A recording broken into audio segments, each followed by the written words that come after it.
Hi everyone, welcome to my channel.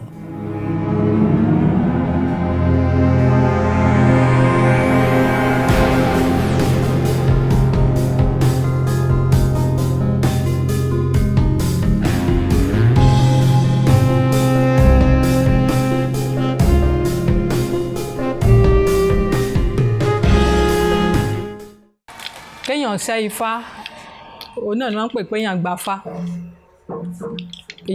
Téèyàn bá ṣẹ́fá láti jẹ́ pé ókè o mo fẹ́ máa fi ìlànà fá ṣe ìwúre sólódùmarè, so èèyàn lè gbafá bẹ́yẹn, ṣùgbọ́n láti gbà ní kíkún òní kéèyàn tẹ̀.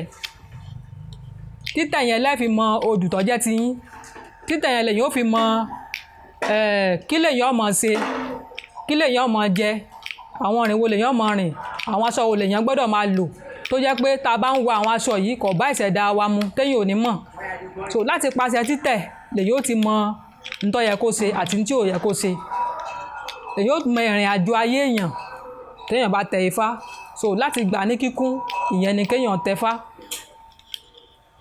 Ǹjẹ́ ẹ̀yin gẹ́gẹ́ bí obìnrin ǹjẹ́ ẹ lè ṣe gbogbo àwọn eléyìí fún èèyàn? Mo lè ṣe, mo ti ṣe dáadáa fóríṣiríṣi èèyàn, mo ti tẹfá fóríṣiríṣi èèyàn. Ṣùgbọ́n ó ní ibi tó bá yẹ pé obìnrin fẹ́ tẹfá ẹlẹ́gán, because lọ́dọ̀ tí wọ́n ń bí láwọn agbègbè kọ̀ọ̀kan téèyàn bá fẹ́ tẹfá obìnrin, ifá ẹlẹ́gán ni wọ́n tẹ̀ fóbìnrin. Gbogbo processing yẹn náà ló máa pé o, ṣùgbọ́n odù ò ní sí níjókòó. So odù ò ní sí ní inú gbódù tán bá fẹ́ tẹfá ẹlẹ́gán fóbìnrin.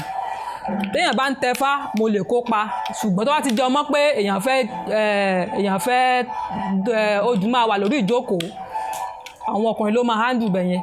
So oríṣiríṣi èèyàn mo ti tẹfá fún àtọkùnrin àtobìnrin tí gbogbo ẹ̀dẹ́ lọ́rọ̀ bó ṣe yẹ kó lọ.